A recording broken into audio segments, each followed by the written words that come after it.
I'm not a great cook, but I know how to cook some basic dishes. I am good at making soups and stews, so I can whip them up quickly. When I want a change of pace, it helps to search online because there are detailed recipes.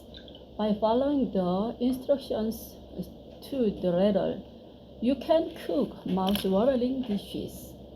There are also a lot of food-related programs on TV.